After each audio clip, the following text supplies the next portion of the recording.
Parmi les narcotrafiquants les plus connus de la planète, on cite souvent El Chapo, le cartel de Cali avec les frères Rodriguez, ou encore le plus connu Pablo Escobar, mais avant tout ça, il y avait une mère de famille, une mère de 4 enfants, qui a aussi donné naissance à la route de la drogue que ces cartels utiliseront par la suite. Voici l'histoire de Griselda Blanco, et qui est la madrina, ou encore la veuve noire. Les amis, bien le bonjour, j'espère que vous allez bien, mes petits chenapans, et bienvenue pour une nouvelle vidéo un petit peu spéciale, parce qu'aujourd'hui c'est le commencement d'une nouvelle série sur ma chaîne, voilà, qui va porter sur divers sujets historiques, donc il y aura un côté narco, plein de choses intéressantes. N'hésitez pas à me dire si ce format de vidéo vous plaît dans les commentaires. C'est parti pour l'histoire de Griselda Blanco. Donc Griselda est née en 1943 d'une mère prostituée et d'un père inconnu à Carthagène, une ville paisible de Colombie. Elle va déménager à Medellín avec sa mère à seulement 3 ans et elle va très vite quitter le domicile familial puisqu'à l'âge de 9 ans, elle s'enfuit dans le but d'échapper aux abus sexuels de son beau-père. Suite à ça, elle va se retrouver dans la rue à côtoyer toutes sortes de criminels et va commencer à commettre ses premiers larcins, notamment le vol à l'arraché,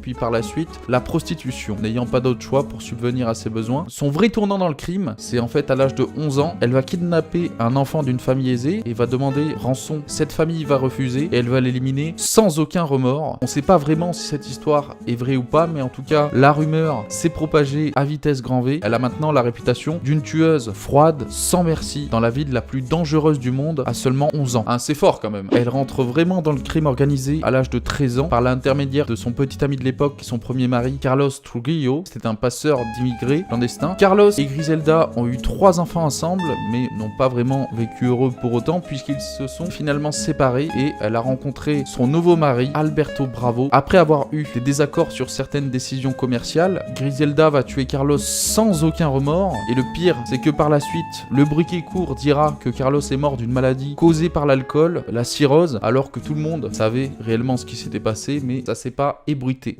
Peu après, Griselda et Alberto se sont mariés et ont déménagé illégalement dans le Queens à New York. Alberto avait déjà initié Griselda au commerce florissant de la cocaïne. Ils ont donc décidé de monter leur entreprise à New York et ça s'est avéré être un succès. Elle a fait un peu le ménage dans les territoires de la mafia italienne et a construit donc son empire. Lorsque le parrain était joué dans tous les cinémas du monde, et bien elle jouait le scénario pour de vrai dans les rues de New York. Elle était d'ailleurs fan du film elle-même. C'est peut-être pour ça qu'elle souhaitait qu'on l'appelle la madrina par la suite, ou encore qu'elle ait appelé son 4e enfant Michael Corleone, petite référence au protagoniste principal de la trilogie du parrain justement. Dans la série que vous connaissez tous et toutes, Narcos, on peut voir les filles cacher de la drogue dans leurs survêtements et les passer dans des vols entre la Colombie et les États-Unis. Et donc même si Pablo Escobar a tiré le meilleur parti de cette idée, c'est Griselda qui l'a mis en place premièrement. Elle a investi dans la création de magasins et de boutiques à Medellín. Elle a elle-même conçu des soutiens-gorge contenant des poches secrètes pouvant contenir plusieurs paquets de coke, et pour pouvoir passer la douane sans aucun souci. Elle était maline, donc forcément pour le business, posséder des boutiques de ce genre ont grandement facilité la vie de Griselda. Et pendant ce temps, Pablo et ses acolytes ont fondé le cartel de Medellín en 1975, mais Griselda et son mari régnaient déjà sur le trafic de drogue. Les tâches étaient réparties comme ceci: Alberto gérait les opérations à Medellín, tandis que Griselda étendait ses territoires dans New York. Sa réputation de meneuse impitoyable était déjà établie. Elle avait assez d'argent pour acheter les juges, la police et même les journaux. Son entreprise trafiquait des centaines de kilos de coke chaque mois aux États-Unis et elle faisait énormément d'argent, donc évidemment son entreprise avait pris tellement d'ampleur que la DEA avait commencé à enquêter sur elle. Dans une opération conjointe avec la police de New York, ils ont saisi près de 150 kilos de coke.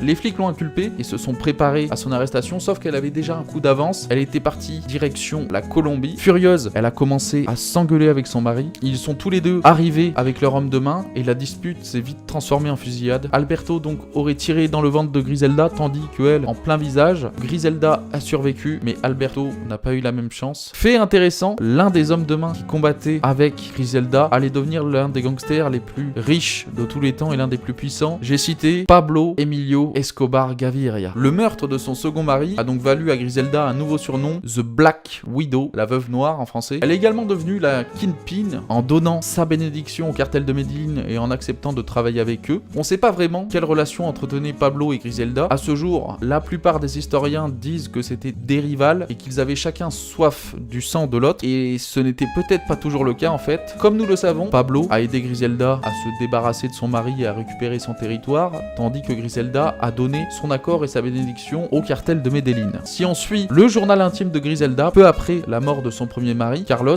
Pablo et Griselda ont développé une relation clandestine. Elle avait 7 ans de plus que Pablo et l'appelait mon roi de la coque ou encore coque blanche, c'est très mignon. Au cours des affaires, Griselda et Pablo ont également développé développé une relation de mentor protégé, c'est-à-dire que le jeune gangster a appris un peu tout ce qu'il sait de la part de la marraine. Chaque technique employée par Pablo dans les années à venir était en fait une innovation de Griselda. Alors, qu'est-ce qui n'a pas fonctionné, vous allez me dire? Eh bien, la relation est devenue un peu aigrie des deux côtés. La reine et le roi de la cocaïne ne se sont jamais vraiment officiellement mis ensemble, malheureusement, puisque Pablo, en fait, est parti avec Tata, alias Maria Victoria Henao, alors âgée de 15 ans, en 1976. C'est peut-être cela qui a marqué la fin de la relation secrète entre Griselda et Pablo. Griselda n'a pas perdu de temps, elle a ensuite épousé un des associés de Pablo, Dario Sepulveda, et ensemble ont eu un fils, Michael Corleone. Le stress était devenu insupportable pour Griselda avec le cartel de Medellín, c'est pourquoi elle a décidé de quitter la Colombie et de jeter ses yeux sur Miami. Griselda a donc emmené ses 4 enfants avec elle et a vécu la vie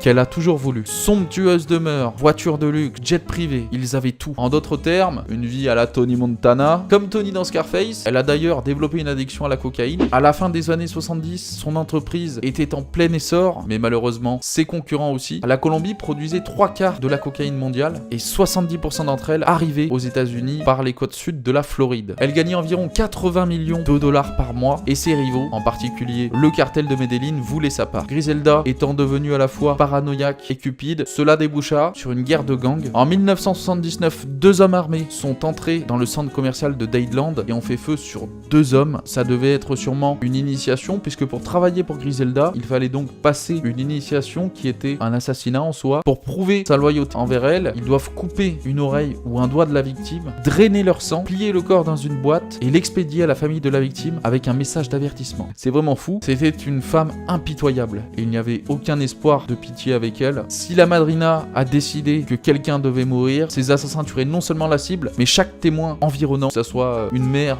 un gosse ou quoi, elle s'en foutait complètement. Il fallait qu'il y ait personne. Sa domination a fait d'elle l'une des femmes les plus riches au monde et la première criminelle milliardaire de l'histoire. À la fin de l'année 1983, son mari Dario a commis l'erreur de kidnapper son fils Michael et de l'emmener avec lui en Colombie.